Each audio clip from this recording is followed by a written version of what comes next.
New World was originally released in September of 2021 and had a ton of fanfare of almost a million people at peak, but slowly dropped off due to a litany of issues that we just don't have the time to go over today. I tried to play it a few times over the last 2 years between 2022 after the first major update and then again in 2023 after the Angry Earth update, and I really liked the game, but I just couldn't look past a few issues that ended up causing me to drop the game. A few of those issues was the way the story was told in a supposedly story-based MMORPG.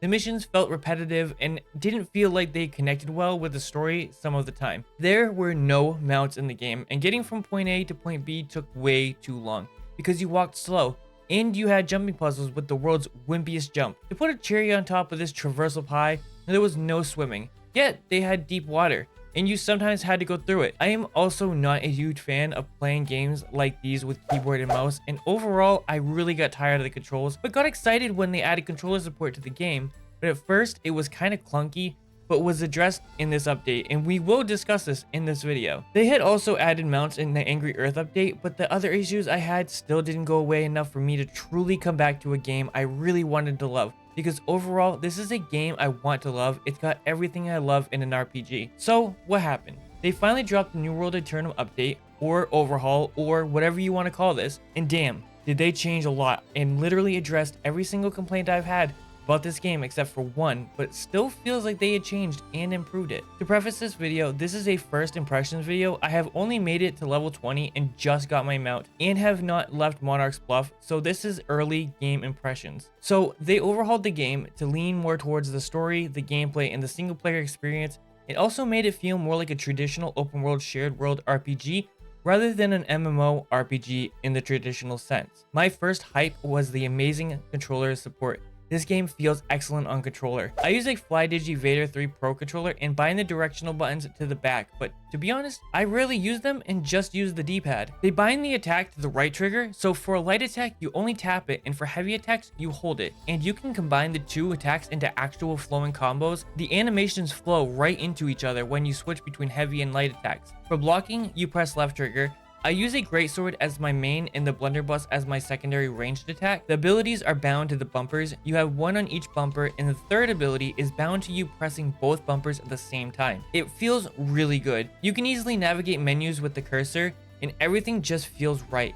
I am a controller player for literally everything except for FPS games, and it feels good being able to kick back and be comfortable while playing. The graphics look like they have at least some sort of change because the colors seem more vibrant than before, and things look a bit sharper. They claimed they also worked on performance, and I can confirm they at least did something because even with my rig with a Ryzen 7 5700X and an RTX 4070, whenever I was in town and there were a lot of players and NPCs, I'd dip down below 60 FPS into the 50s and it would skip frames and hitch a lot. But now I can hover closer to 60 and have way less hitching and frame skipping. One thing that did happen was I had a single crash in the 10 or so hours I played so far. So at least it was only once, but it did still happen. I love the new main story quest. They changed the way it is told, and they changed the missions themselves along with the way you receive rewards and interact with NPCs. The new quests are a lot of fun, and they make this game feel so much less like a stereotypical MMO and way more like a single player RPG when you talk to NPCs now. They have a dynamic camera that zooms in on the NPC and your character and goes through different camera angles while they talk with subtitles. And you will underneath have a piece of dialogue that is in response to the NPC. And this will also be how you accept and complete quests. Before, it was just a box on the side with dialogue and they'd spew out words and you click through with the camera never moving. This change is well done and I love it. I love the crafting in this game and the way they do the economy in this game. You have a ton of different crafting and gathering skills. You level up and unlock different skills and different things you can craft. I am a huge sucker for this type of stuff. When you're roaming the world, almost everything is interactable. You see a tree, chop it. You see a bush, pull it. See an animal, kill it and skin it. However, my only gripe is that if you see a resource you really need and there is another player that gets to it first, it's gone and you gotta wait for it to respawn, and it seems to take a long time to respawn.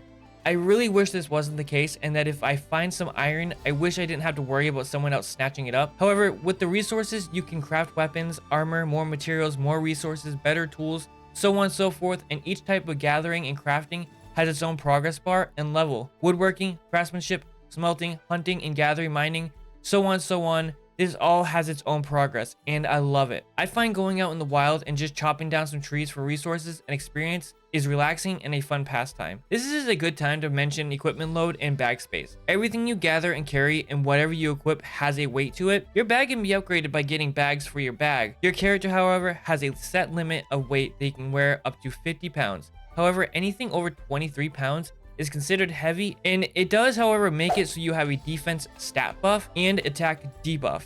And also dodging basically is non-existent. With medium equip load, you can still do a dodge dash and have similar attack buffs and no debuff. I personally wish you could increase the character wearable equip load, but from my gameplay so far and what I have read, that does not seem possible. Each area in the game has a progression. You level up by doing different things in each area, and you can then unlock a buff like gathering speed or XP gain in Monarch Bluff, or you can get more storage space in each area. And each town has an activity board with mini quests like hunting rabbits and gathering specific number of resources. There's so much to this game, and I plan on continuing to play this game, and I may do a deep dive discussion on this game and my thoughts after a longer time playing. So far, I think New World Aeternum is a beautiful send-off for this game, and they have done an excellent job so far, improving what was already a decent but heavily flawed game to turn around and improve everything that the game had wrong with it, and making it even better than ever before. To make it even better, finally, the console players get a chance to play this game and enjoy it at its peak. I want to keep playing this game, and I would like to go further into this game in another video, but for this video, I'm going to end it here. If you enjoyed the video, leave a like, and if you want to see more content like this, subscribe, and I'll see you in the next one.